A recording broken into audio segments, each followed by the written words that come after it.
May kaibigan ka rin ba na palagi mong kasama sa lahat ng mga kasayahan, kadramahan, at syempre, kalokohan? Siguro naman sa isang punto ng buhay natin, nakaranas tayo ng ganitong klaseng kaibigan. Tulad na lang ng kaibigan ni Clara na si Lorenzo. Si Lorenzo na alam ang lahat ng kalokohan niya, si Lorenzo na alam ang mga drama niya at kasama niya sa lahat ng hamon ng buhay. Pero paano kung ang isang kakaibang hamon sa buhay nila ang magdadala sa puntong magpapamulat sa kanila sa katotohanan ng relasyon sa pagitan nilang dalawa? Ito ang kwento ni Clara kasama ang best friend niyang si Lorenzo.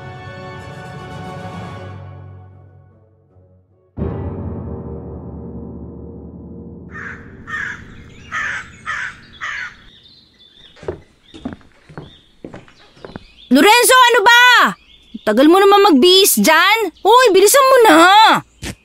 Teka lang, ba't ba kasi madaling-madali ka? Excited na kaya ako. Piyesta kaya ngayon, hello? Mahaba pa naman ang gabi, pero itong itsura natin ngayon habang buhay na maaalala ng mga makakasama natin sa piyesta. Hindi ka na naman nagayos, no? Oh, kita mo na? Hindi ka na naman nagayos. Para kang tomboy na maasim. Buwisit ka. Palibhasa para kang bakla sa sobrang arte mo. Uy, di ako maarte ha. Gusto ko lang na magmukhang presentable. Bahala ka sa buhay mo. Basta mabango ako. Oli ka, amoyin mo kilikili ko. Grabe ka, Clara. Kamoy ka ni Mang Tomas. Bakit deodorant ni Ninong ang gamit mo? Naubos kasi ang deodorant ko eh. Tinatamad na akong bumili sa tindahan kaya hiniram ko na lang ang deodorant ni tatay. Bakit? Huwag mong sabihin na babahuan ka sa deodorant ni tatay. Susumbong talaga kita. Ay, Diyos ko, Clara. Ewan ko sa'yo. Kailan ka ba titino? Ay, bahala ka nga. Basta ako, mabango na, gwapo pa. Di ikaw na. Siya nga pala. Alam mo ba kung pupunta si Victoria? Ma at pa. Anong ma at pa ang pinagsasasabi mo dyan? Malay at pakialam ko.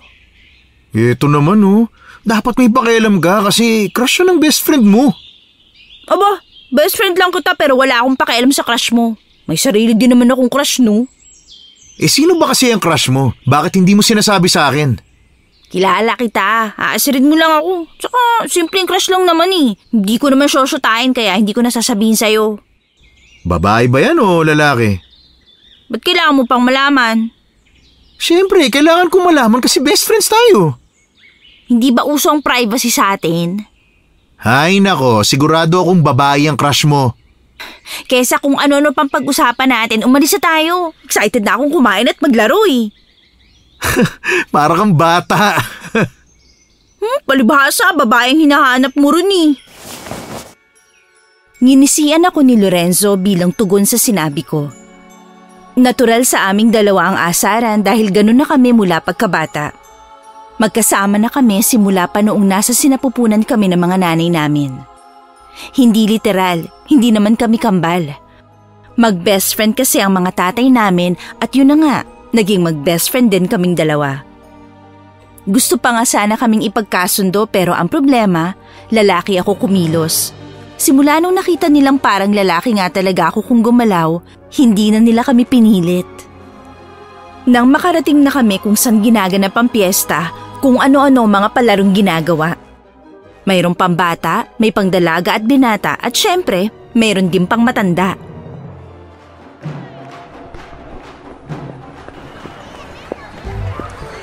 Naku, ang sarap sanang sumali sa patagalang malasing. Ang yabang! Anong mayabang sa sinabi ko?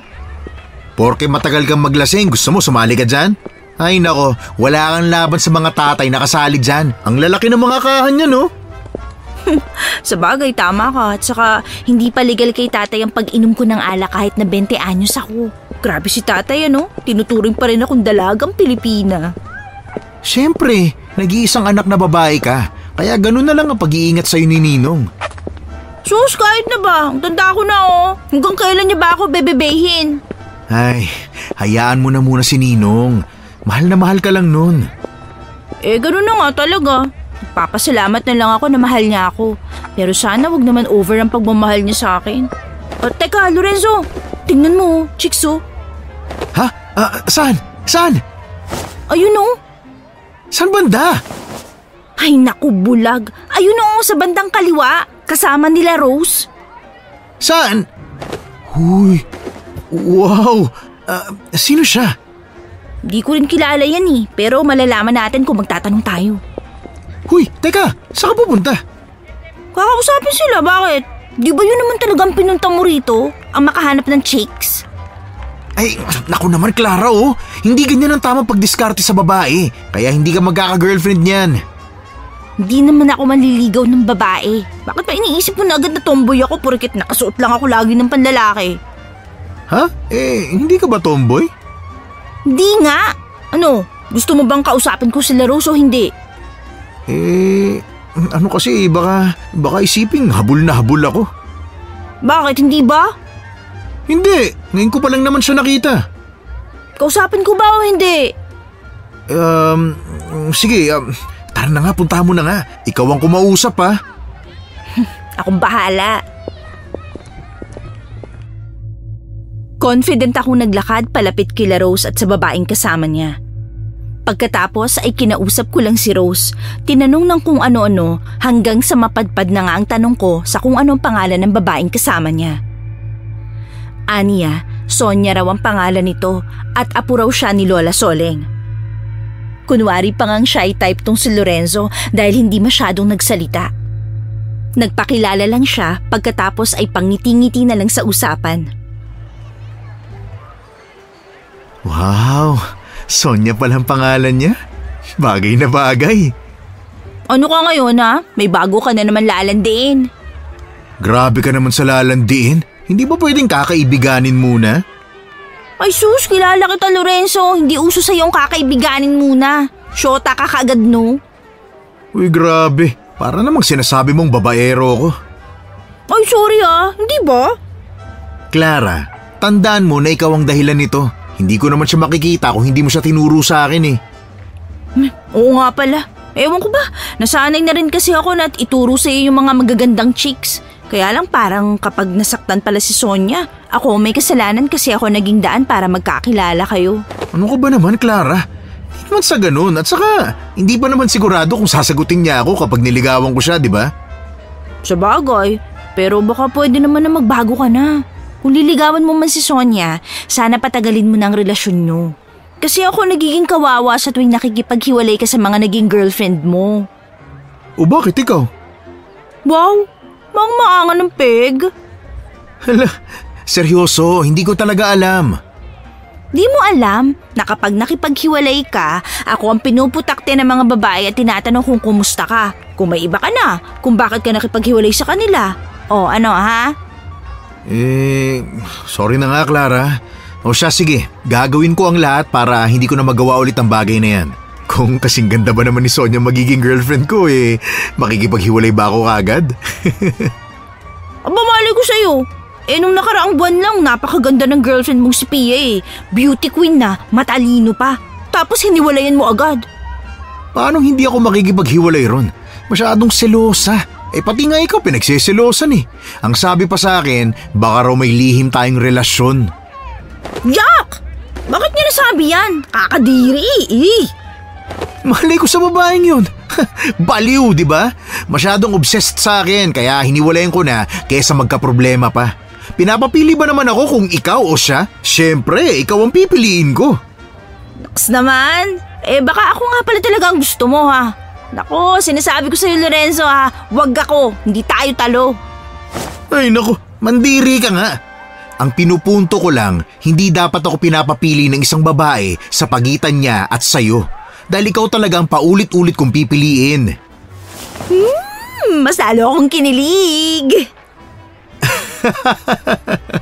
Halika na nga at nagugutom na ako. Makikain na tayo sa mga handa. Mabuti pa nga. Hindi na bago sa amin ni Lorenzo na may mga nagiging girlfriend siya na pinagseselosan ako. Ewan ko kung anong trip ng mga babaeng yun. Kita naman nila na hindi ako papatulan ni Lorenzo pero pinagseselosan pa rin ako. At saka kaibigan lang talaga ang tingin namin sa isa't isa. Bagay na hindi maintindihan ng mga ex-girlfriend niya. Isang buwan bago matapos ang nakakaaliw na piyestang yon, himalang hindi na nagkaroon ulit ng girlfriend si Lorenzo. Oo, himala na ang isang buwan na wala siyang girlfriend. Sobra kasi talaga siyang babaero at mukhang si Sonia talaga ang magpapabago sa kanya. Ayun! Pitasin mo! Saan banda? Doon sa may kaliwa! Ayun oh! Dali! Manggang-mangga na ako eh! Teka lang naman, naglilihi ka ba? Ba't naman ako maglili? Wala namang bubuntis sa akin. Siraulo ka. Ang arte mo kasi, namimili ka pa ng mangga. Pare-pareho lang naman halos ang laki nito. Mas mukhang maasim yan eh. Heto na. Nabot ko na. Ayun! Yes! Bumaba ka na! Ay, ang lupit mo talaga magutos sa akin, no? Oh, heto ng manggang hinihingi mo, kamahalan. Tara na, punta na tayo sa inyo para makahingi ako ng bagoong naluto ni Ninang. Bago yan, baka pwedeng dumaan muna tayo sa kainan nila, Lola Soleng. Ha? Ano naman gagawin natin dun? Ano kasi, alam mo naman, gusto ko sana masilip si Sonia eh. Ano ka mo? Aba, ang tindi ng amats mo dyan kay Sonia. Talagang pupuntahan mo pati ang kainan nila? Wala naman siguro masama, di ba? Oo, wala namang masama. Kaya lang ang masama rito, baka hindi ka na makakain sa bahay nyo. Yari ka kay Ninang. Hindi lang naman ang kakainin ko kila Lola Soling. Bali hati na lang tayo sa isang order para makakain pa rin tayo sa bahay. Ano? Dinamay mo pa ako. Hindi ako kumakain ng dinuguan, no? Hindi rin ako kumakain noon. Alam mo naman yun eh. Pero para kay Sonia, kakain ka. Jesus! Di naman siguro natin ikamamatay kung kakain tayo ng dinuguan. Ay nako, kung hindi na kita kaibigan eh. Yun! Uy, thank you talaga Carla ha. The best ka talaga.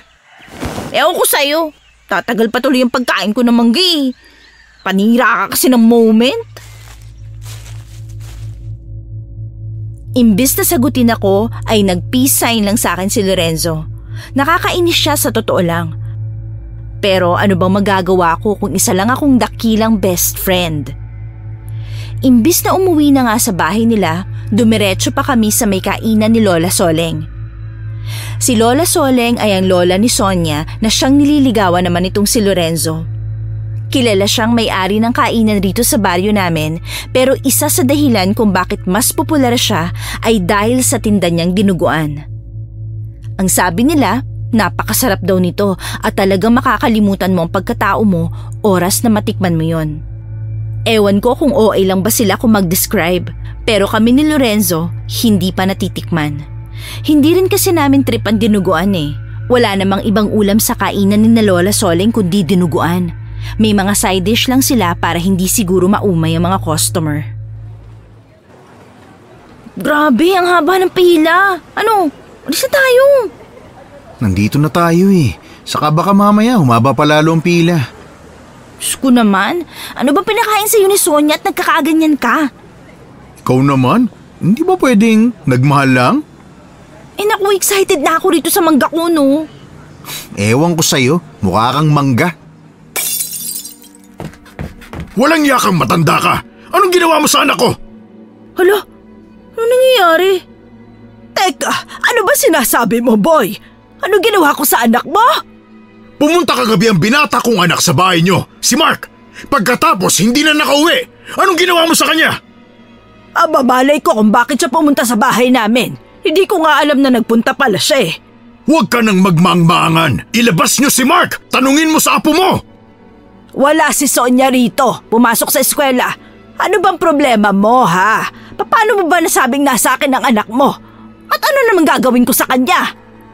Malamang, isinahog mo na dyan sa dinuguan mo! Teka, ano raw? Hindi ba ako nagkakamali ng narinig, Lorenzo? Narinig ko nga rin. Ano? Isinahog ko? Nababalo ka na ba talaga, boy, ha? Ano tingin mo sa akin? Mamamatay tao? Oo, mamamatay tao ka. Matagal ko nang alam ang ginagawa mo.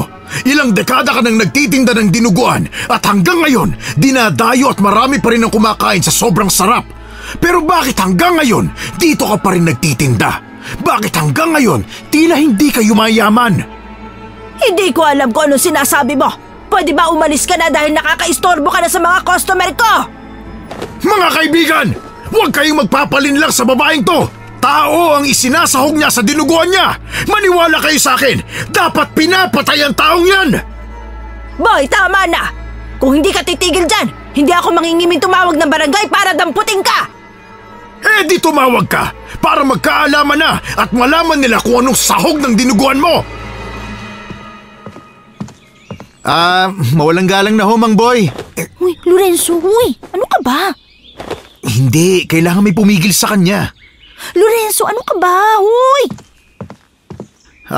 Mawalang galang na ho Pero may ebidensya po ba kayo na si Lola Soling nga talaga ang kumuha sa anak mo at isinahog niya sa dinuguan? Alam ko, Lorenzo. Alam ko ang mga sinasabi ko. Bago kayo magsalita, kailangan may matibay na ebidensya po muna kayo. Hindi naman po pwedeng puro lang kayo salita dahil pwede po kayong makulong niyan. At bakit naman ako makukulong kung alam ko naman na tama ako? Eh yung anak ko, ganun na lang ba yun? Papabayaan ko na lang? Mang Boy, ano ho bang paalam sa inyo ng anak niyo bago siya nawala kagabi? Ang sabi niya sa akin, magkikita raw sila ng girlfriend niya. Nang tanungin ko kung sino ang sinasabi niyang girlfriend niya, ayaw niyang sagutin dahil hindi pa raw siya handang ipakilala sa akin. Hinahayaan ko lang naman siya kapag mga ganitong bagay. Pero ewan ko ba, kakaiba ang pakiramdam ko kagabi, kaya sinundan ko siya. Nung sinundan niyo ho siya, saan mo po nakita? Sa bahay nila Soleng. Nakita kong pinapasok siya ni Sonia. Kung ganun, bakit hindi niyo pa siya tinawag pa uwi? O kaya hindi niyo ba pinuntahan nung lumalalim na yung gabi? Umuwi muna ako noon at nakatulog. Iniisip kong uuwi rin naman siya kagad. Pero dumiretsong tulog ko kaya pagkagising ko pa lang, saka ko naalala na umalis pala si Mark. At inisip niyo na ho kagad na si Lola Soling nga ang dahilan kung bakit hindi pa umuwi yung anak niyo? Paano kung nakipagtanan lang pala? Paano kung hindi naman pala si Sonia ang girlfriend ng anak mo? Hindi mo ba ako narinig ng maayos? Pinapasok siya ni Sonia sa bahay nila. Kung wala silang relasyon, bakit siya pinapasok ni Sonia? Sa tingin ko ho, ang kailangan nating tanungin ay si Sonia, na ngayon ay nasa eskwelahan pa. Pero, Mang Boy, pakiusap ho. Baka nakipagtanan lang ang anak nyo tapos nagkakaganyan na ho kayo. Baka mapahiya lang kayo. Ganon. Sige, kampihan mong matandang yan. Bahala kayo kumain ng dinuguan niya. Namnamin niyo ang sahog na laman ng tao! Lola Soling, ayos lang po ba kayo? Ay naku, ayos lang iho. Pasensya ka na at naabala ka pa. Wala ho yun, Lola. Hindi naman po talaga tamang ginawa ni Mang Boy. Paano niya ba naisip na tao ang sinasahog ko sa dinuguan? Kay grabe naman. Kaya nga ho hindi lang po siguro matanggap na napakasarap ng dinuguan mo. Siya nga. Ay naku, bibigyan kita ng libreng dinuguan bilang pasasalamat. Ay hala, wag na po kayong mag-abala pa. Nakapila po kami para bumili. Ayos lang, uunahin ko na kayo. Teka, ipagsasando ko lang kayo ha. Dito na ba kayo kakain? Lola Soling, pakibalot na lang ho. Nababaan niyo na po kasi ako Ay, ganun ba? O siya, sige.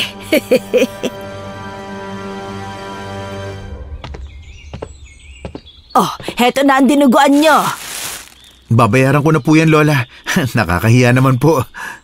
Naku, ayos lang. Huwag ka nang mag-abala. Sige na, pasasalamat ko na rin yan sa'yo dahil ipinagtanggol mo ako.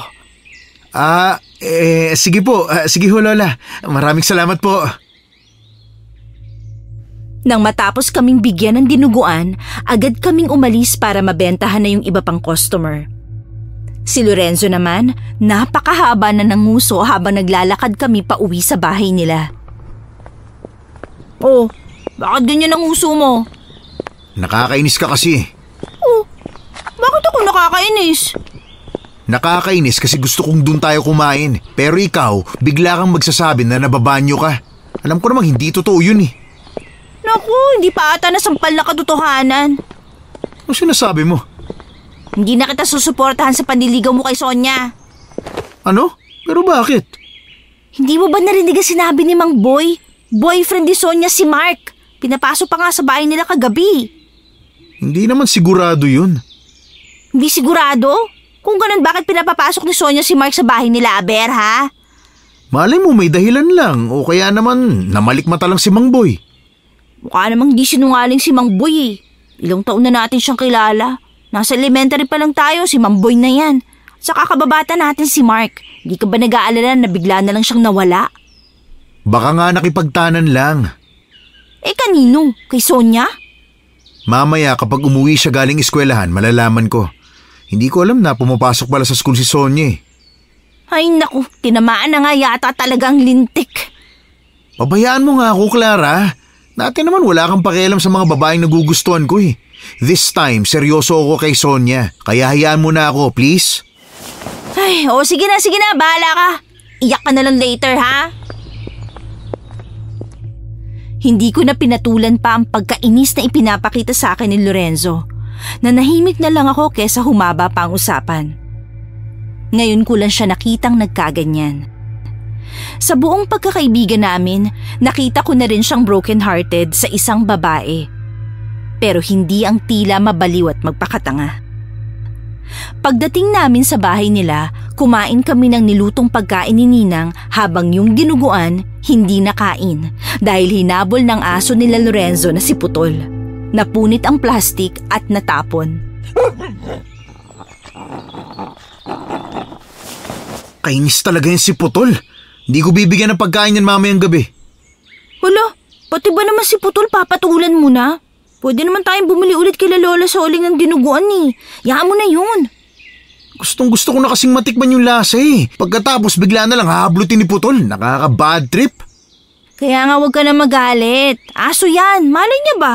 Yaan mo, makakatikim ka rin ng dinuguan ni Lola Soleng. Ano pa nga bang magagawa ko? Nga pala, uwi na ako ha. Pauwi na mga kasama ko sa bahay eh. Magsasaing pa ako at magluluto ng pagkain namin. Ayoko mapagalitan na naman. Alam mo naman tayong mga tambay. Ang hirap naman din kasing maghanap ng trabaho. Hindi pala madali. Ganun talaga kapag hindi nakapagtapos ng kolehiyo. Magtitindera na nga lang ako sa palengke. Mag-aaral na lang ulit tayo next year.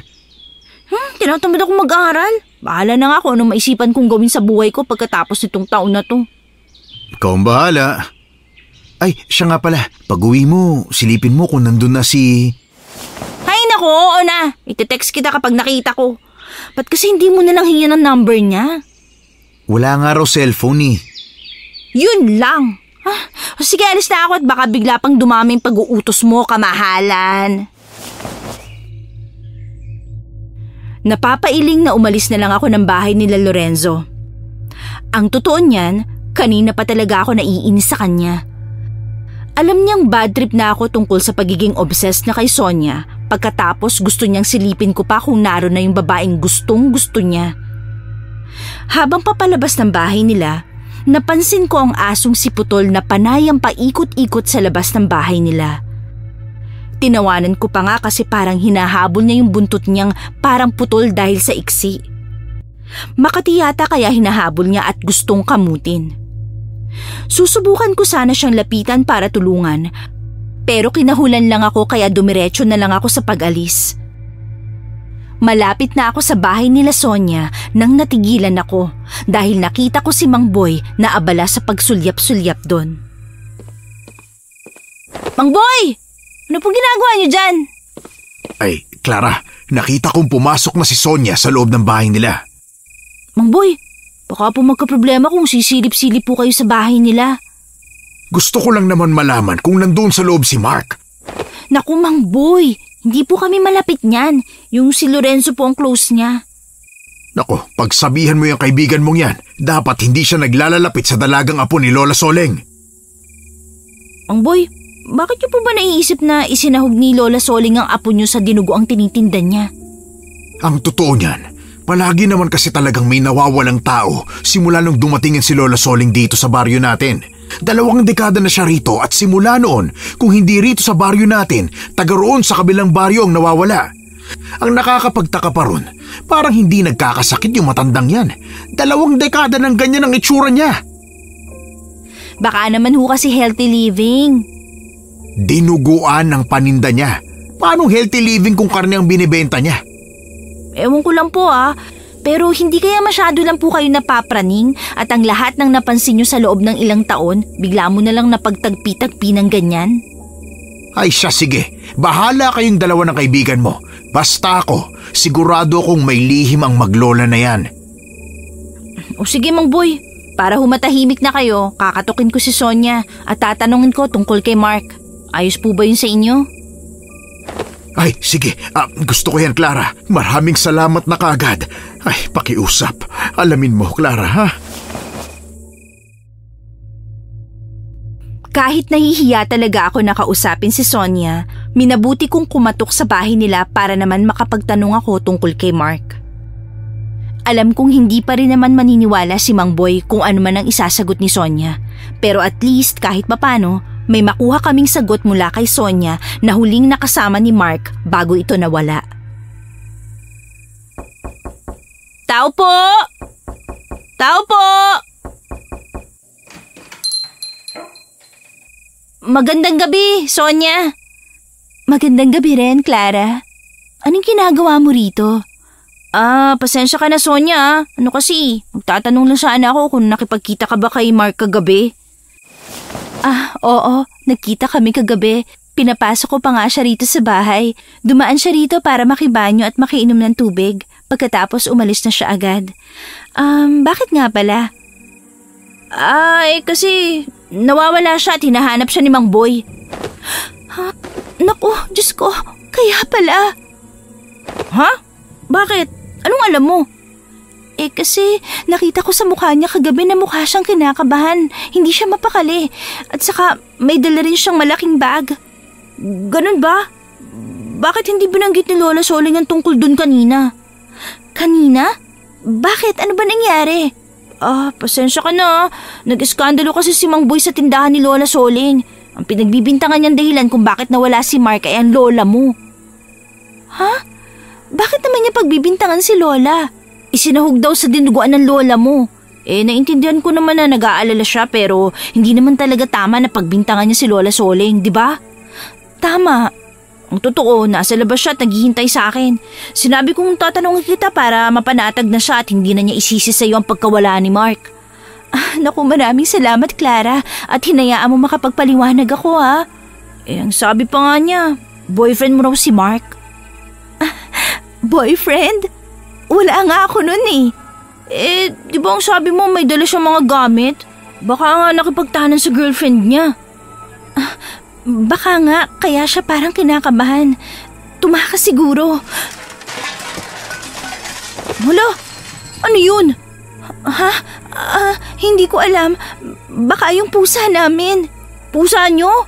Baka nakasira na ng gamit yun. Sige, ako nang bahala sa pusa namin. Sige na, umalis ka na. Hindi mo ba kailangan ng tulong? Tutulungan kitang ayusin yung sinira ng pusa mo. Mukhang nawasak Naku, hindi na. Kayang-kaya ko yan. Basta sabihin mo kay Mang Boy ang sinabi ko sa'yo, Wala talaga kaming relasyon. Sige. Ako nang bahala magpaliwanag kay Mang Boy. Teka, ano yun? Naku, baka nasaktan na yung pusa ko. Sige na, alis ka na, dali. Ako nang bahala sa pusa namin. Teka, Sonia! Takang-taka talaga ako kung bakit parang natataranta si Sonia nang makarinig kami ng malakas na pagkalabog sa isa sa mga kwarto ng bahay nila. Nagtataka man, pilit ko yung ipinagsawalang bahala at saka naglakad na patungo sa direksyon ni Mang Boy na matyagang nakatayong naghihintay. Sinabi ko sa kanya ang lahat ng pinag-usapan namin ni Sonia, pati na ang posibilidad na nakipagtanan nga si Mark sa girlfriend niya. Pero habang kinukwento ko yon, pailing-iling lang siya. Hindi ako naniniwala sa mga sinabi niya. Mang Boy, bakit naman hindi po kayo naniniwala? Para saan pa po na tinanong ko si Sonia kung hindi naman po kayo maniniwala sa isasagot niya? Paano ko maniniwala? Wala namang nawalang gamit sa bahay namin. Ni isang damit niya, lahat ng brief, nandun pa sa cabinet niya. May mga gamit din siyang importante para sa kanya. Kagaya na lang nung sapatos na binili sa kanya ng nanay niya bago ito namatay. Hindi niya iiwanan ng sapatos na yon kung maglalayas siya o makikipagtanan. Talaga ho? Baka naman bumili ng bagong mga damit. Ay, bahala na kayo. Maniwala kayong lahat sa maglolang yan. Basta sigurado akong may ginawa silang masama sa anak ko. Sige ho, Mang Boy. Wala na po ako magagawa kung ano man ang paniwalaan nyo. Pwede na ho ba ako umuwi? Magsasaing at magluluto pa po kasi ako sa bahay namin Baka mapagalitan ako ni nanay. Umuwi ka na. Ewan ko ba pero nakukonsensya ako na hindi ko sinabi ang tungkol sa narinig ko sa bahay nila Sonia. May malakas na kutob ako na may kakaiba ron. Pero sa kabilang banda, iniisip ko na baka mali ang kutob ko. Baka pusa lang talaga yon at masyado lang ako nag-iisip ng masama. Mabuti na lang at mabilis ding nawala ang pag-iisip ko tungkol kay Mang Boy at sa nawawala niyang anak na si Mark nang makarating ako sa bahay. Niratratan ba naman ako ni nanay ng matindi niyang rap style dahil hindi nga ako nakapagsaing at nakapagluto ng ulam. Lahat ng pwedeng ungkatin na pagkakamali ko, naungkat niya patuloy. Pati ang mga nagawa niya nung maliit pa ako, na isumbat na ng dahil lang sa sinaing at ulam.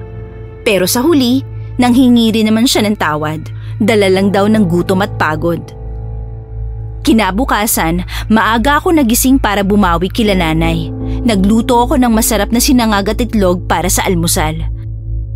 Masarap at maganda na sana ang almusal kung hindi lang biglang dumating si Lorenzo dala ang isang malungkot na balita. Clara?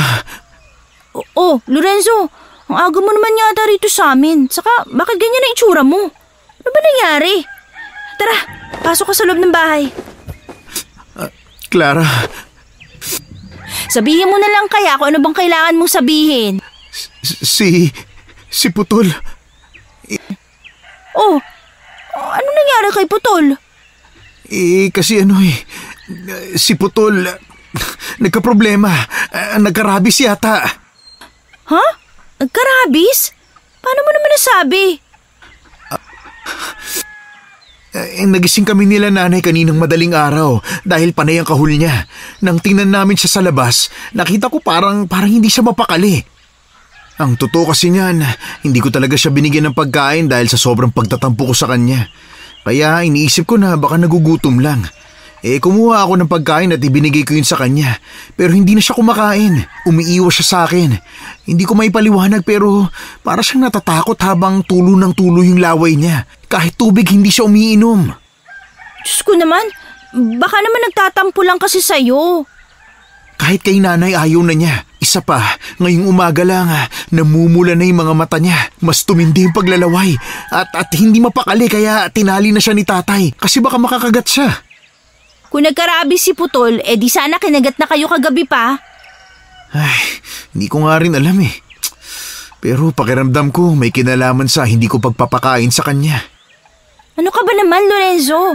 Bakit ba kasi pati aso pinapatulan mo Tara na nga sa bahay niyo at ako magpapakain kay Putol. Mali mo, nagtatampo nga lang talaga. Nagpaalam na muna ako kila nanay at tatay bago ako umalis kasi baka masermonan ulit ako pag uwi. Dumiretso kami ni Lorenzo sa bahay nila at naabutan ko nga si Putol na nakatali sa puno ng mangga malapit sa bahay. Kumunot ang noo ko nang makita ang aso. Nangihina siya pero hindi siya parang may rabies. Tulo lang ng tulo ang laway niya pero hindi siya agresibo. Ang totoo ay tahimik nga siya kahit na lumapit ako. At nang tingnan ko ang mga mata ni Putol, kita ang tila kalungkutan sa mga mata niya. Panay rin ang ungol niya sa malungkot na tono. Putol, ano nangyayari sa'yo? May masakit ba sa'yo? Huwag mong hawakan, Clara. Baka makagat ka niya. Aso mo to, Lorenzo. Bakit ka matatakot? Ano? Anong ibig mo sabihin? Baka may rabies na siya. Wala siyang rabies. Tingnan mo. Malungkot siya at parang may dinadamdam na sakit. Daling kaya natin sa doktor ng mga hayop. Sa tingin mo? Para malaman natin kung ano nangyayari sa kanya. Hala, Lorenzo. Parang hindi na niya kakayanin pa. Ano? Teka lang. Kahapon masigla pa yan eh. Bakit ba siya nagkakaganyan?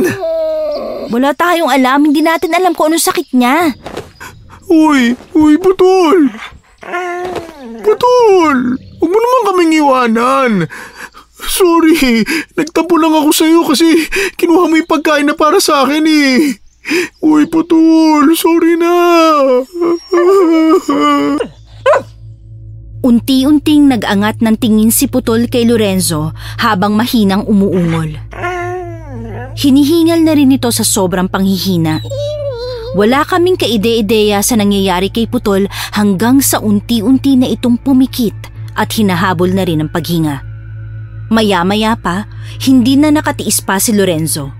Niyakap na niya si Putol habang panay ang paghingi ng tawad.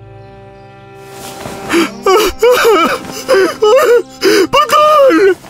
Putol! Huwag mo akong iwanan! Putol, sorry!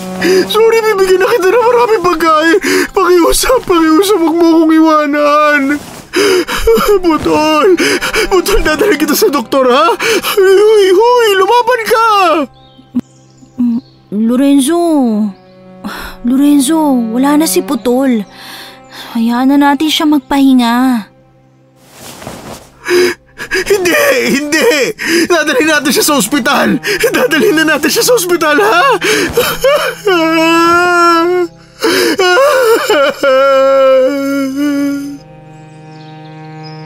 Awang-awa ako kay Lorenzo. Sarili niya ang sinisisi niya sa pagkamatay ni Putol. Pakiramdam talaga niya ay dahil yun sa pagdadamot niya sa aso niya. Sinabi niyang baka ang dahilan ay nalungkot daw ito ng husto. Hindi ko masyadong inisip ang tungkol sa sanhi ng pagkamatay ni Putol hanggang sa ilibing na ito sa bakuran nila. Mas pinagtuunan ko kasi ng pansin ang lungkot na nararamdaman ni Lorenzo. Pero nang mahimasmasan na kami, 2 araw matapos ang pagkamatay ni Putol, doon ko napagtanto ang isang bagay. Clara? Nagmerienda ka na ba? May dala akong paborito mong tinapay, saka ensaymada. Pasok ka. Naku, malungkot ka pa rin. Hindi mo ba naiisip na baka hindi makaakit sa langit si Putol dahil sa pag-aalala sa'yo? Hindi naman ako masyadong malungkot. Talaga? Ang haba na ng bigote mo eh. Tsaka hindi ka pa rin naliligo. Baho mo na, oy. Tinatamad lang naman ako. Maliligo rin ako. Kailan? Bukas? Sa susunod na linggo? Naku, yari ka kay Ninang. Mamaya maliligo ako. Bakit ba gustong-gusto mo akong paliguin? Malamang, ang baho mo eh. O eto, kumain ka na lang ng ensaymada para mabawasan naman yung lungkot mo. Salamat, Clara. Siya nga pala. Baka hindi na ako masyado makakadalaw sa'yo rito sa susunod na mga araw Huwag mo masyadong sisihin ang sarili mo sa pagkamatay ni Putol. Oras na niya siguro talaga. Hindi dapat siya mamamatay kung hindi dahil sa kapabayaan ko. Baka namatay siya sa gutom. Teka. Bakit? Baka naman may nakain siya nagpasama sa tiyan niya kaya siya nawala ng ganang kumain. Anong ibig mong sabihin? Yung dinuguan ang huling kinain niya. Ang ibig mong sabihin, may lason yung dinuguan na binili natin kay Aling Soling? Teka lang. Pakinggan mo muna ako Kasi nung gabi bago ko umuwi, nakita ko si Putol na paikot-ikot na para bang hinahabol niyang buntot niya. Para siyang hindi mapakali. Akala ko makati lang ang buntot niya Kakamutin ko pa nga sana para sa kanya pero nagalit siya at kinahulan ako. Tapos, dumaan ako kila Aling Soleng kasi nakita ko si Mang Boy. Sinimulan kong ipaliwanag kay Lorenzo ang lahat ng mga nangyari nung araw na yon pagkatapos makakain si Putol ng dinuguan. Nakikinig lang si Lorenzo. Hindi ko alam kung naniniwala ba siya o hindi. Pero nagpatuloy ako sa pagsasalita hanggang sa matapos ako at nakita kong umiling siya. Parang imposible naman. Kung ganun, bakit si Putol lang ang nagkaproblema sa pagkain ng dinuguan sa dinami-dami ng mga taong kumakain ng dinuguan ni Aling Soling? Baka naman may sangkap yun na bawal sa aso. Kung ganun, ano naman kaya yun? Yan ang hindi ko rin alam.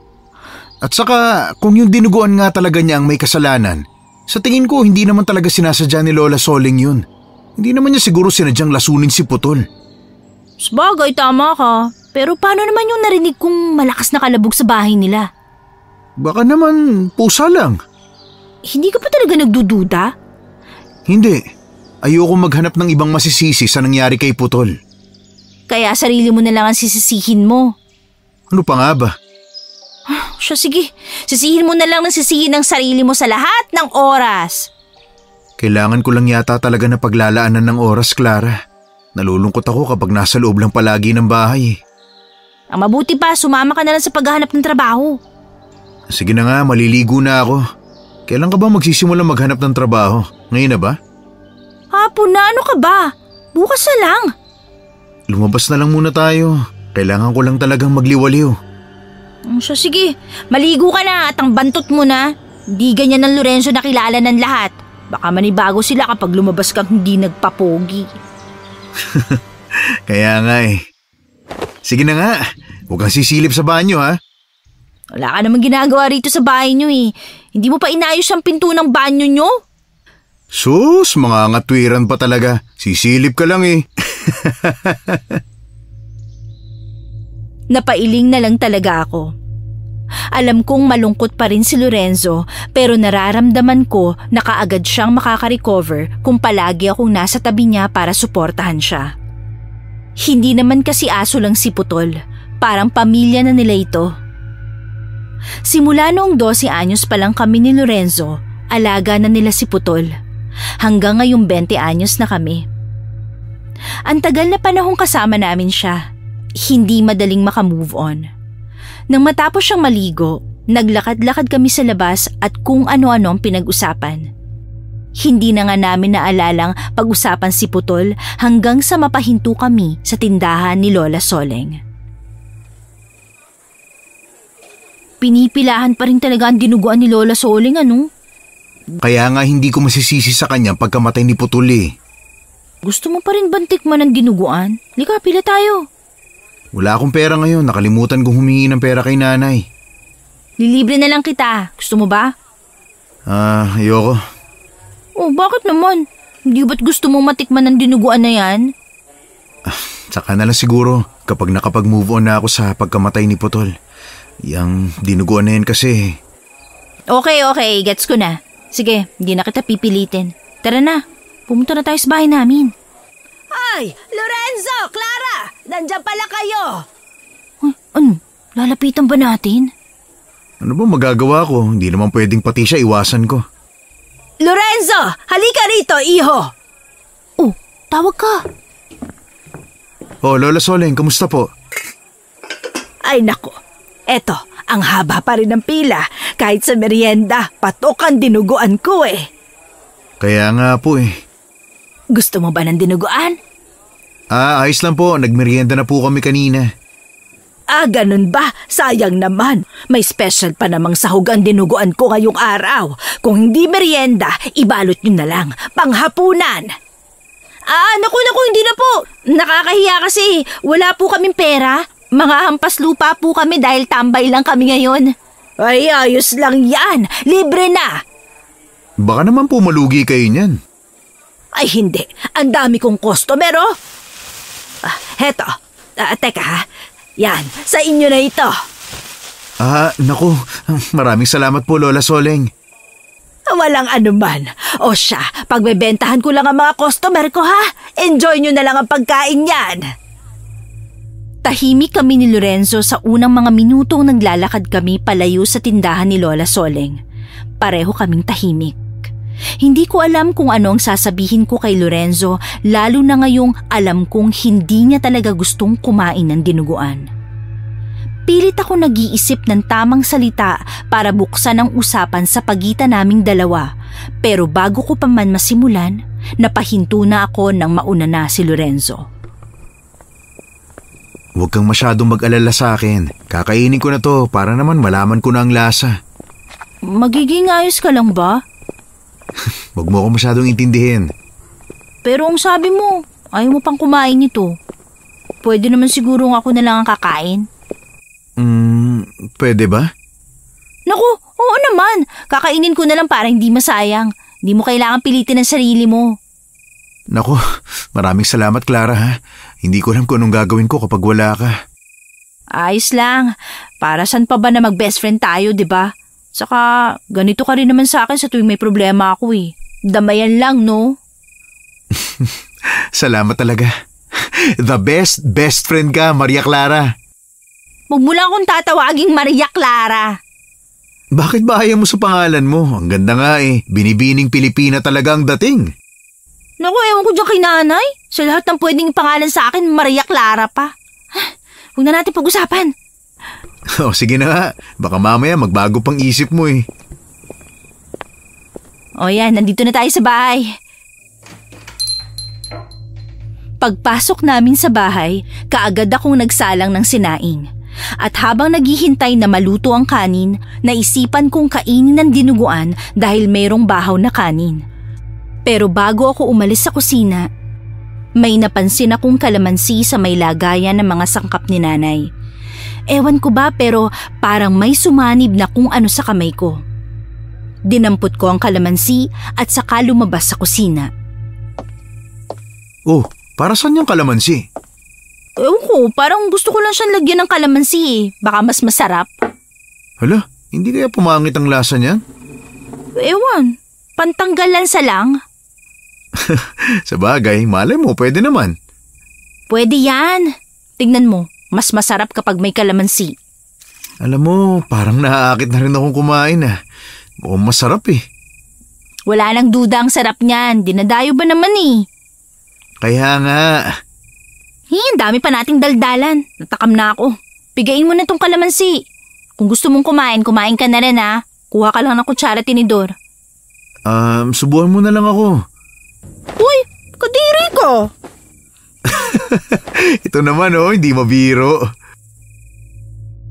Pinanliitan ko siya ng mga mata at saka siya tumayo mula sa upuan para dumiretso sa may kusina. Habang ako naman, pailing-iling pa nang pigain ko ang kalamansi sa dinuguan. Pagkatapos kong pigain, dahan-dahan ko pang hinalo saka nag-angat ng tingin kay Lorenzo nang palabas na siya mula sa kusina. O tara na, kain na tayo. Huh? Bakit? Hoy, tingnan mo yung dinuguan, Clara. Tingnan mo. Ano bang... Teka, anong... May mata ng tao! Nag-iba yung itsura ng dinuguan! Nakakadiri! Nasusuka ako! Itapo mo yan, Lorenzo! Sa sobrang pandidiri, napatakbo talaga ako sa banyo para sumuka. Nakakasuka talaga. Hindi ako makapaniwala na muntik ko nang kainin ng mata ng tao. Hindi lang mata ng tao ang nakita namin doon, pati na rin tenga, daliri at mga buhok. Hindi ako makapaniwala. Panay ang suka ko pero sa tuwing naaalala ko ang mga nakita ko na sangkap ng dinuguan, nasusuka ulit ako. Hanggang sa wala na talaga akong maisuka kahit laway. Pagkalabas ko ng banyo, naabutan ko si Lorenzo sa harap ng banyo habang may hawak na baso ng tubig. Namumutla ang kanyang mukha. Uminom ka na muna ng tubig. Napatay ko na rin yung sinaing. Salamat ah.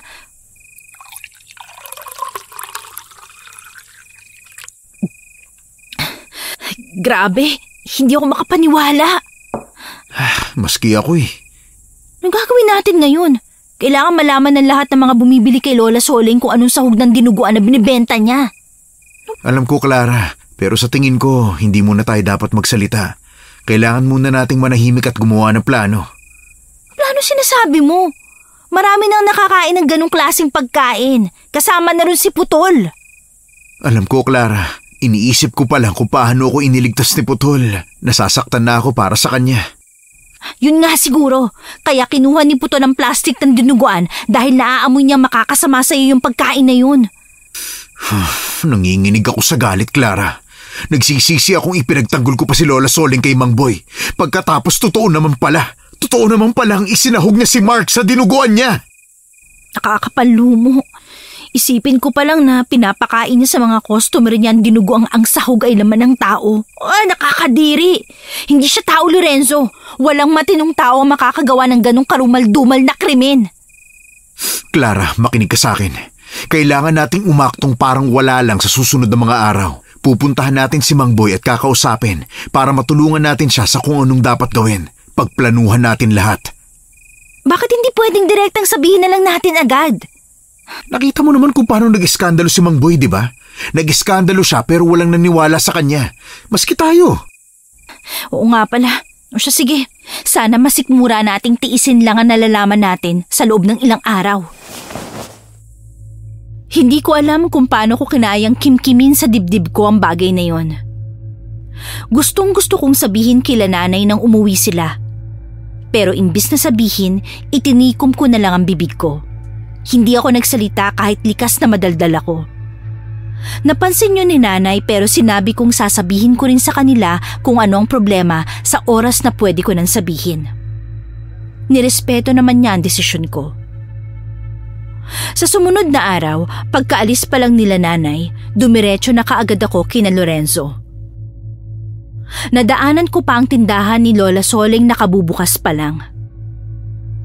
Ang mas nakakapanginig, binati pa ako ni Lola Soling. Binati ko na lang siya pabalik kahit ang totoo ay nasusuklam ako sa kanya. Nandyan kaya si Mang Boy? Di naman sumasagot eh. Kanina pa ako katok ng katok. Baka umalis. Naku, yun lang. Baka nga... Anong ginagawa niyo rito? Mang Boy! Sagutin niyo ang tanong ko! Mang Boy, naniniwala na po kami sa inyo na kinuha nga ni Lola Soling si Mark at isinahog sa dinuguan niya. Anong nangyari sa inyong dalawa at bigla yata kayong naniwala? Ang totoo niyan, may natuklasan po kaming nakakapangilabot at kailangan niyo pong malaman. Ano? Sige, pumasok kayo, dali. Anong natuklasan niyo? Sabihin niyo sa akin agad. Ang totoo po kasi niyan, ikinuwento namin kay Mang Boy ang lahat ng mga nalaman namin. Kitang-kita ang panggagalaiti sa mukha ni Mang Boy. Sobrang payat na niya, namumutla ang balat at labi na tila hindi kumakain. Nakakaawa siya. Hindi pa namin siya pinaniniwalaan nung una. Pagkatapos, heto kami at sinasabi sa kanyang tama siya. Ang totoo niyan, nagpaalbularyo na ako at nalaman kong aswang na nagbalat kayong tao ang kumuha sa anak ko. Ang ibig lang sabihin, aswang si Aling Soling. Aswang din si Sonia. Yung narinig kong kalabog sa bahay nila, baka tao yun. Baka bihag nila. Lorenzo, nakukonsensya ako. Paano kung buhay pa pala yung taong yun at hindi ko siya naligtas sa mga oras na pwede ko pala siyang iligtas? Clara, wala na tayong magagawa sa mga bagay na nangyari na. Ang dapat na lang nating gawin ay ipaghiganti ang mga taong pinatay niya at ang mga taong pinapakain niya ng laman ng tao. Tama si Lorenzo. Huwag mong isipin pa ang pagkakamaling nagawa mo. Gaganti tayo para kay Mark, Mang Boy. Oo. At hindi batas ang gaganti para sa isang aswang na kagaya niya, kundi ako! Pero kung aswang nga ho talaga si Lola Soling, maigi pong maghanda tayo. Lalo ka na po. Kailangan niyo pong kumain ng marami para maging malakas ho kayo, Mang Boy. Hindi po kayo makakaganti kung hindi maayos ang kalusugan niyo. Nakakalimutan ko na kasing kumain dahil sa pag-aalala ko kay Mark. Sa totoo lang, hindi ako nawawalan ng pag-asa na sana ay buhay pa ang nag-iisa kong anak. Siya ang buhay ko at hindi ko alam kung paano ako magpapatuloy kung wala na talaga siya. Naiintindihan po namin, Mang Boy. Pero wag na po kayo masyadong umasa. Ipagpasa Diyos na lang po natin ang susunod na mangyayari. Isipin niyo na lang po na malulungkot si Mark kapag nakita niya kayong hindi kumakain.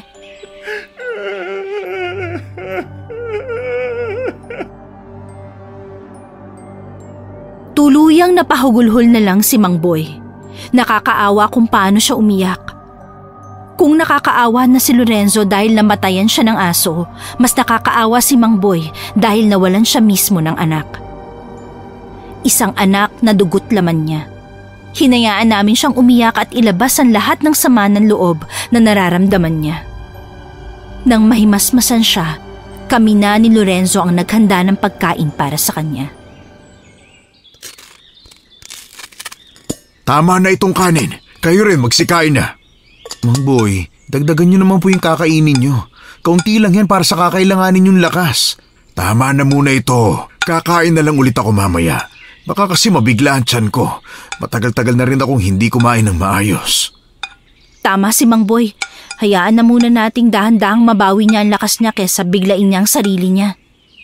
Sige, basta humamaya kumain ulit kayo ha? Oo naman, hindi ko sasayangin ang niluto niyong ulam para sa akin. Kayo ba? Hindi ba kayo kakain? Hindi na ho, Mang Boy. Kumain na ho kami bago pumunta rito. Sige, kakain na ako ha. Ngayon lang ako nakaramdam ng gutom eh. Sige ho, dahan-dahan lang po sa pagkain. Nga po pala, kung aswang sina Lola Soling at Sonia, kailangan pag-aralan natin kung ano mga dapat na panlaban sa aswang. May solusyon na ako para dyan, Clara. Nung sinabi ng albularyo na isang aswang ang kumuha sa anak ko, itinanong ko na rin sa kanya kung paano pupuksay ng nilalang na yon. May mga nakahanda na akong gamit dyan. Mabuti po hindi nyo pa naisipang sugurin si Lola Soling. Hindi pa nga eh. Ang bala ko kasi ay mahuli sila mismo bilang mga aswang. At syempre, dapat yung magkasama silang dalawa. Pero ewan ko ba, kahit magdamag akong magbantay sa labas ng bahay nila, hindi ko maabutang magkasama ang maglolang yon. Kahit sa gabi ho? Oo, sa umaga si Lola Soling lang ang nakikita ko. At sa gabi naman si Sonia lang. Kung ganun, saan kaya pumupunta si Lola Soling tuwing gabi? Baka naman kaya wala si Lola Soling ay dahil yun ang oras na naghahanap siya na mabibiktima. Kung ganun, ang dapat muna nating gawin ay sundan si Lola Soling pagkasara ng tindahan niya. Anong oras nga ba siya nagsasara? Bago mag-alas 6 ng gabi. Pero alam nyo, sa ilang beses na pagmamanman ko, hindi ko siya masundan. Po? Pero paano nangyari yun? Malalaman nyo kapag nandoon na tayo. Matapos kumain ni Mang Boy, nagplano kami ng dapat gawin para masundan si Lola Soling. Naghintay kami ng oras ng pagsasara ng tindahan. Hiwa-hiwalay kami ng pwesto. Tatawagan na lang namin ang isa't isa kapag nasundan na namin. Sa likod ng tindahan ako nag-abang. Medyo malayo ang pwesto ko mula ron. Pero dahil matalas ang paningin ko ay kitang-kita ko pa rin. Inisip kong hindi dadaan doon si Lola Soling dahil sa likod nga at kung uuwi siya, hindi dapat siya sa likod dadaan. Pero nagulat ako nang dumaan siya sa likod bahay. Natatarantang kinuha ko ang cellphone ko at tinawagan si Lorenzo.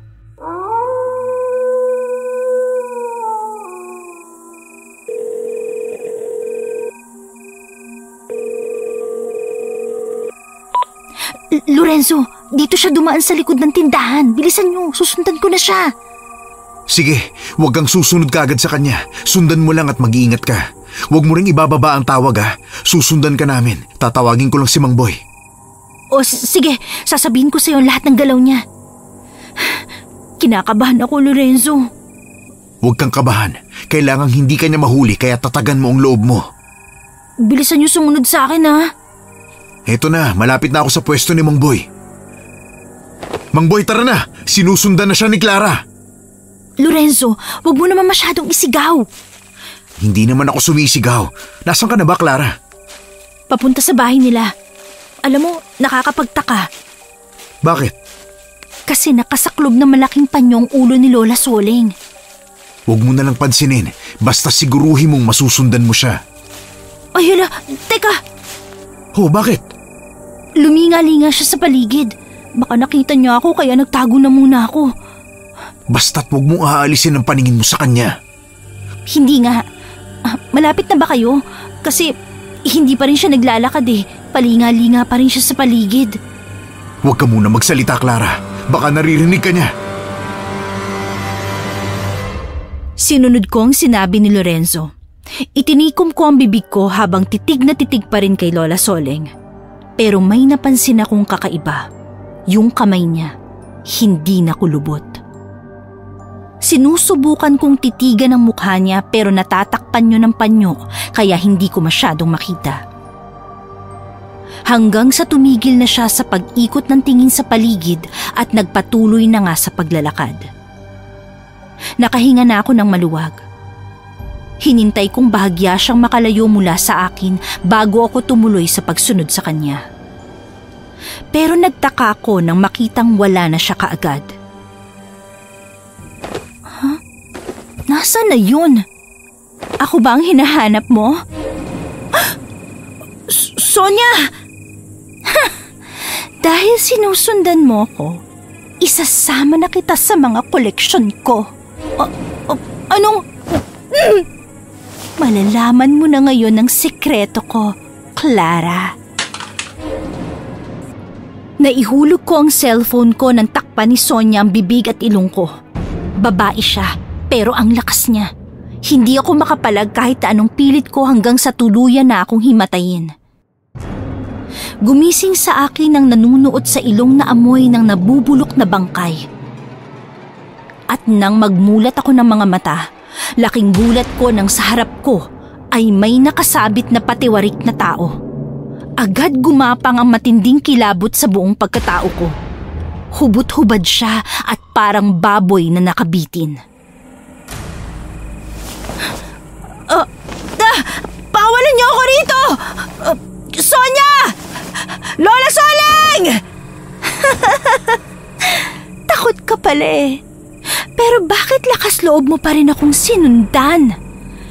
Hindi ikaw ang sinundan ko. Teka, ano sabi mo? Hi, Clara. Isa ka pa naman sa kakilala ko na matalino. Pero para kang tatanga-tanga ngayon. Ang ibig mong sabihin, ikaw si Lola Soleng? Epektibo pa rin talaga. Wala pa rin nakakaalam. Pero paano nangyari yun? Paano ka nagiging bata? Tutal mamamatay ka na rin naman dahil isasahog kita sa dinuguan ko. Ikukwento ko na rin sa'yo. Matagal akong nanirahan sa labas ng baryong ito. Kaya lang, nahuli ako ng mga tao ron. Kaya nagtago ako rito sa baryo nyo. Sa loob ng 2 dekada, tiniis ko ang matandang anyo para lang pagkatiwalaan ako ng mga tao. Simpleng laman lang ng tao ang kinakain ko. Ang ibang importanteng laman loob ay isinasahog ko sa dinuguan na nagugustuhan naman ng mga tao. Wala bang epekto sa mga tao ang pagpapakain mo sa kanila ng laman ng tao? Dahil ang aso ni Lorenzo, namatay nang kainin niya ang dinuguan. Huwag kang mag-alala sa mga customer ko, Clara. Walang epekto sa kanila dahil hindi ko naman nilalagyan ng pangyanggaw. Kumakain lang sila ng laman ng tao. Kaya nga napakasarap eh. Balik sila ng balik dahil sa sobrang sarap.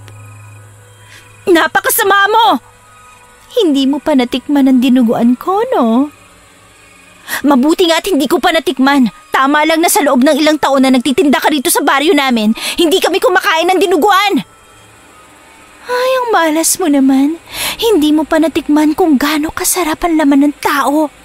Laman ng tao ang pinakamasarap na karne sa mundo. Kaya nga pinagbabawal eh. Wala akong pakialam kung masarap man ang laman ng tao para sa'yo. Pakawalan mo ako rito! Bakit kita pa kakawalan? Ano ko? Tanga? Pakiusap! Makonsensya ka naman kahit ngayon lang! Sa dami ng taong pinatay ko, ikaw lang ang ganyan kung magmakaawa. Kulang ka sa arte. Umiyak ka naman! Kung papatayin mo ako, sige! Patayin mo na ako ngayon din! At akala mo ba talagang madali lang kitang papatayin? Kita mo ang mga nakasabit na tao rito sa bodega ko? Hindi madali ang pinagdaanan nila. Hindi rin ako magkakatay kung hindi malusog at hindi ko pa kailangan ng parte ng katawan. Anong ibig mo sabihin? Una muna ang hita. Paborito yan ng mga customer ko. Wag! Pakiusap! Wag mong gawin sa akin yan! Yan! Ganyan sana, Clara! Parang awa mo na! May pangarap pa ako sa buhay! Nasinira mo lang dahil na-curious ka sa kung ano ang katotohanan. Dapat kasi hindi mo na inalam. Pero huwag ka mag-alala. Kasi hindi ka naman mamamatay ng walang saysay! Sonia! Patitikimin muna kita ng masarap na dinuguan ko!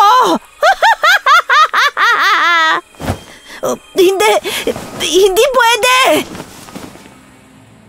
Umalingaw-ngaw ang malakas na malademonyong halakhak ni Sonia sa loob ng bodega. Habang unti-unti nang sumisiksik sa utak ko ang nangyayari at ang mangyayari pa lang sa akin.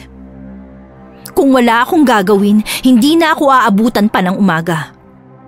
Ang totoo niyan, wala pa ako naiisip na gusto kong gawin sa buhay kaya nga huminto ako ng pag-aaral. Pero ngayong nasa bingit na ako ng kamatayan, doon parang unti-unting pumasok sa isip ko ang lahat ng gusto kong gawin sa buhay. Ayoko pang mamatay, kaya kailangan kong gumawa ng paraan. Nang iwanan ako ni Sonia sa bodega, doon na ako nagsimulang mag-isip. Nakatali ang mga kamay ko sa likuran ko pati na ang mga paa ko. Inikot ko ang paningin ko sa paligid para humanap ng pwedeng gamitin pang alis ng lubid. Pero wala. Kaya wala na akong magagawa kundi gamitin ang talento kong matagal ko nang tinatago. Inangat ko ang mga kamay kong nakatali. Pagkatapos ay isinuot ko ang mga braso ko. Bahagya kong inikot ang mga balikat ko pero...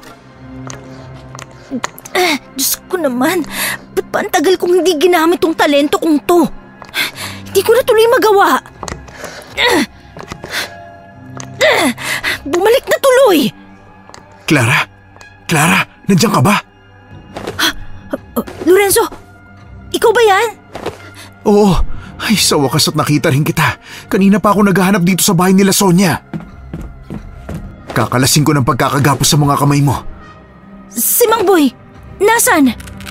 Nandun siya sa labas. Nililito niya si Sonia at pinapaamin kung nasan si Lola Soleng. Hindi niyo mahahanap si Lola Soleng. Ha? Bakit? Dahil si Lola Soleng at Sonia ay iisa. Ay buwisit, paano nangyari yun? Ipapaliwanag ko na lang sa inyo mamaya. Bilisan mo ng pagkalagsakin. Kailangan na nating patayin si Sonia sa lalong madaling panahon. Ha? Sige, heto na. Nang makalas na ni Lorenzo ang pagkakatali sa akin, agad niyang hinawakan ang kamay ko at hinatak palabas ng bodega. Paglabas, nagulat ako nang makitang gubat ang bumungad sa amin. Lorenzo, nasan tayo? Malapit lang din sa bahay ni Sonia. Pero hindi agad ito mapapansin ng tao kung hindi hahanapin kasi nakatago sa malaking puno ng balete. Oo nga, ngayon ko lang nakita ang mga puno ng baleteng to. Huwag na natin masyadong intindihin yan sa ngayon. Kailangan nating tulungan si Mang Boy. Paano niyo ba kasi nilito si Sonia? Malapit na tayo. Teka, sino mga yun? Mga taong ayaw paniwalaan si Mang Boy. Teka, huwag mong sabihin nag-iskandalo na naman siya. Ganun na nga, pero yung pag-iiskandalo niya ang nakatulong para makapuslit ako. Walang katotohanan na lahat ng mga sinasabi ni Mang Boy. Huwag kayong maniniwala sa kanya. Hindi totoong kumakatay kami ng tao. Si Mang Boy ang nagsasabi ng totoo.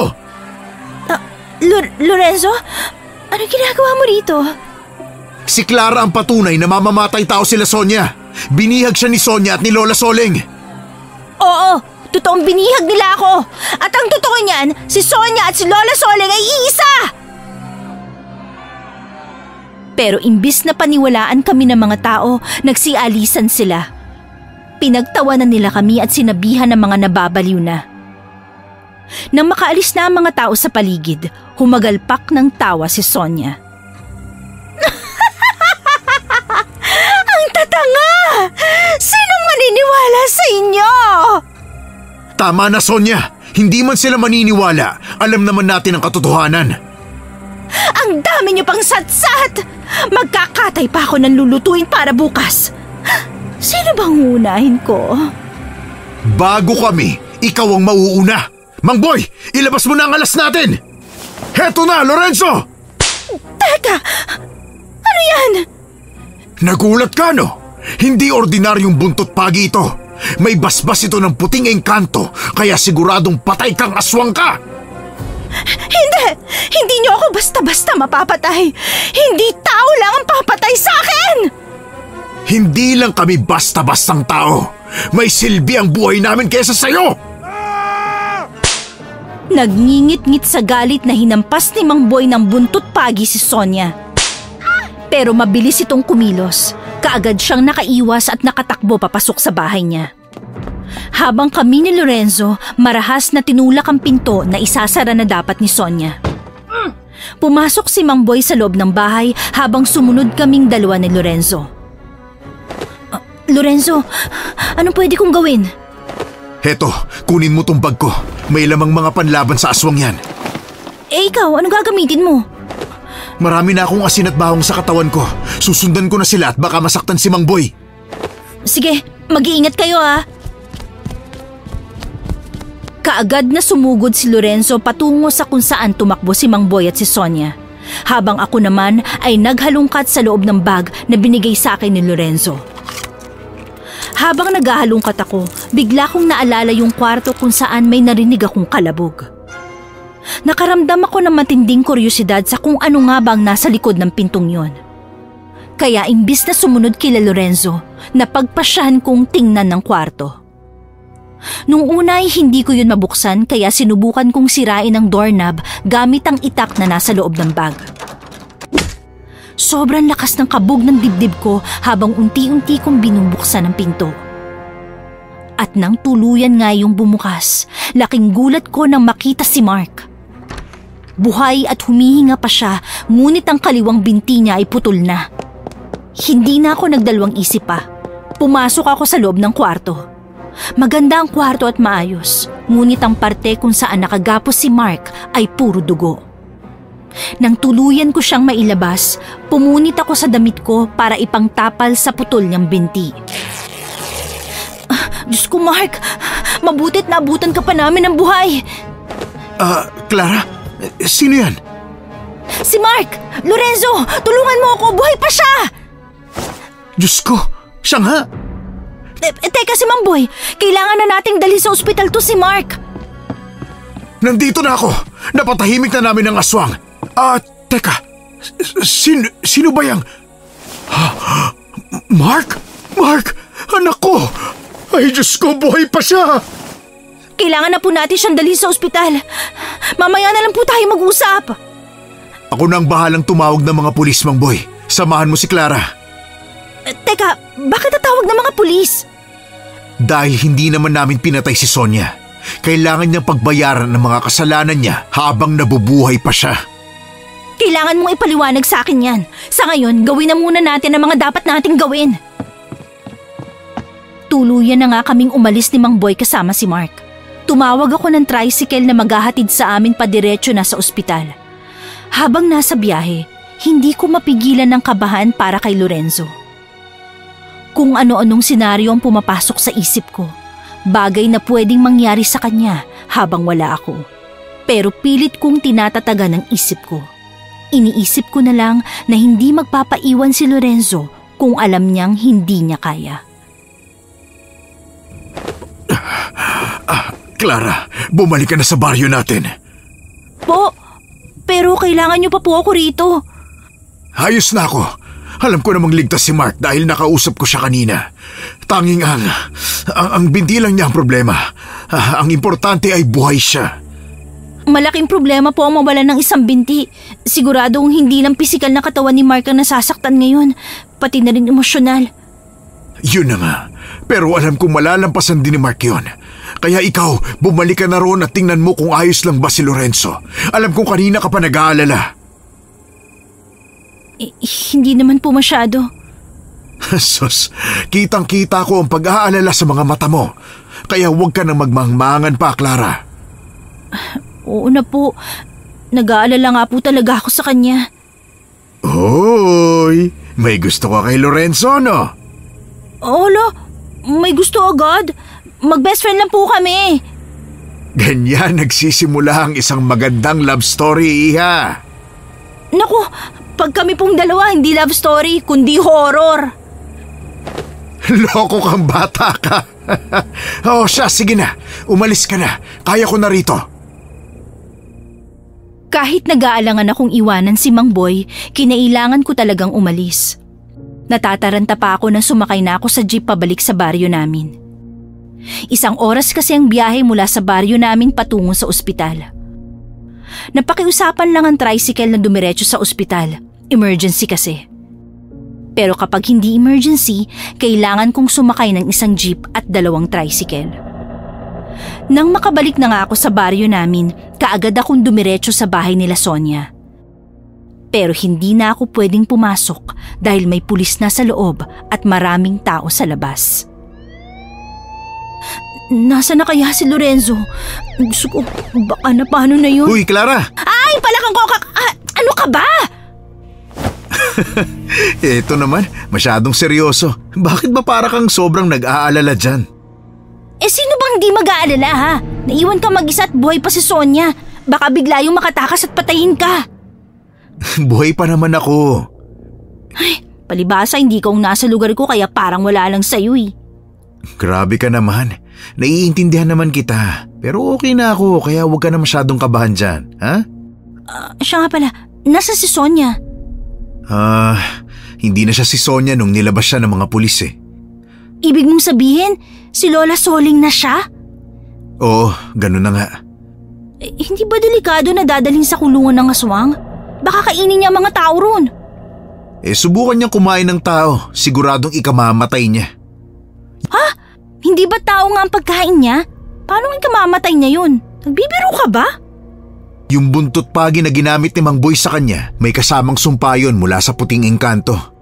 Ano bang epekto nun? Mas malakas na epekto. Malalaso na siya sa pagkain ng laman ng tao. May ganun ba talaga? Ang totoo niyan, hindi ko rin alam eh. Yun lang ang sinabi sa akin ni Mang Boy. Kumusta naman pala sila ron?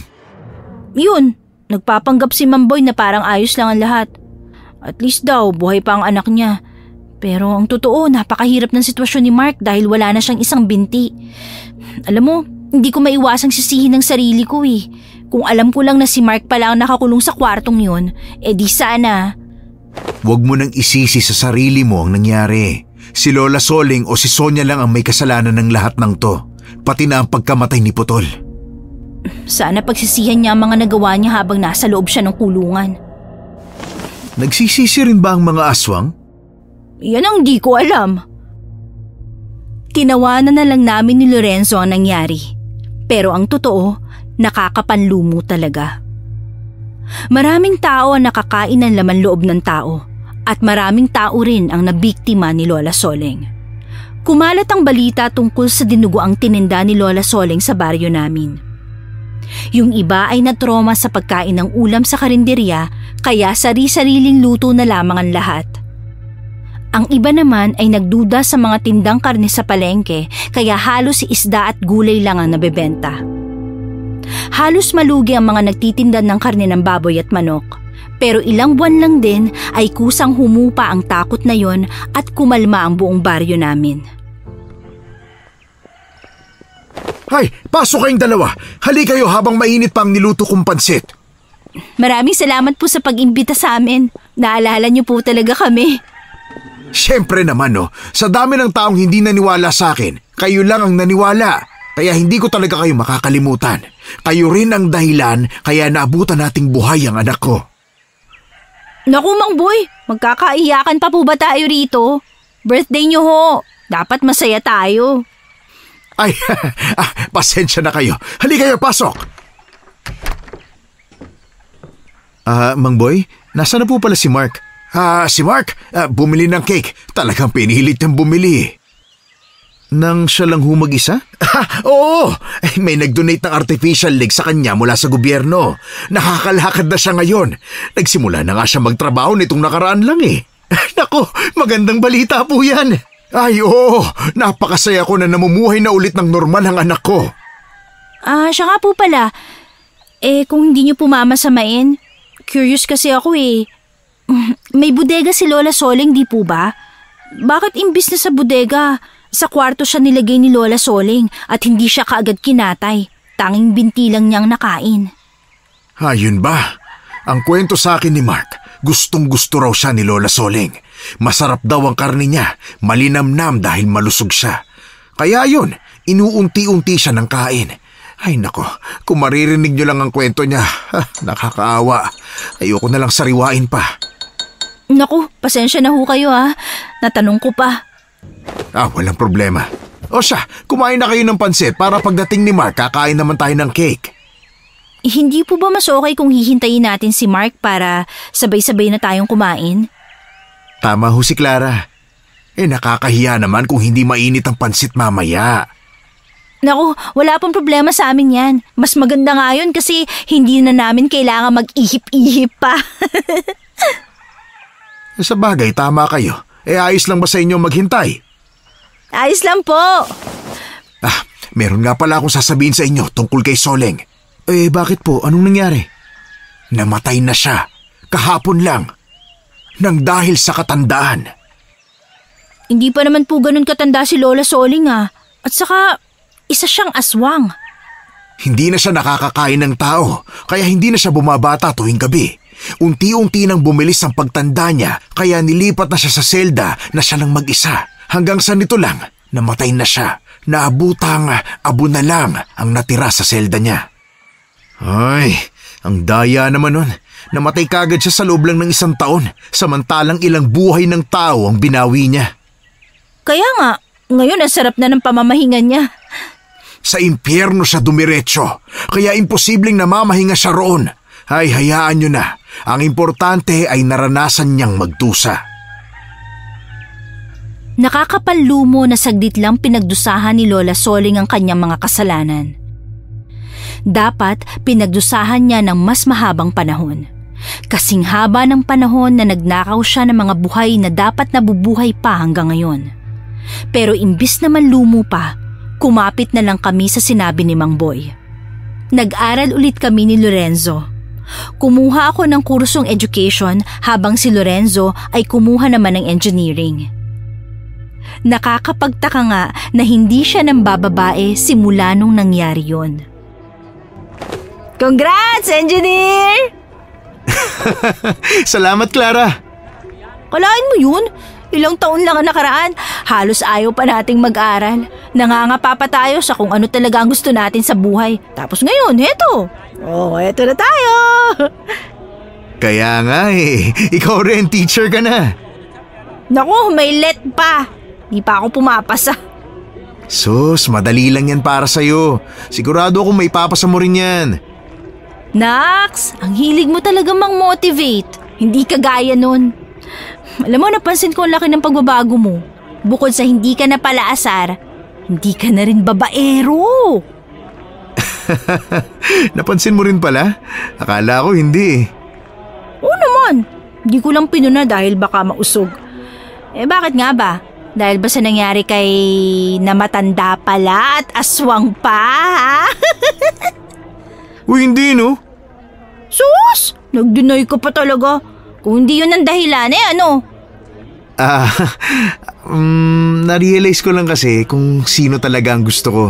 Kaya nagpapabango ako sa kanya. Oo, talaga? Kwento mo naman sa akin kung sino yan. Ikaw. Hoy! Di magandang biro yan, ha? Baka dagukan kita dyan. Sige.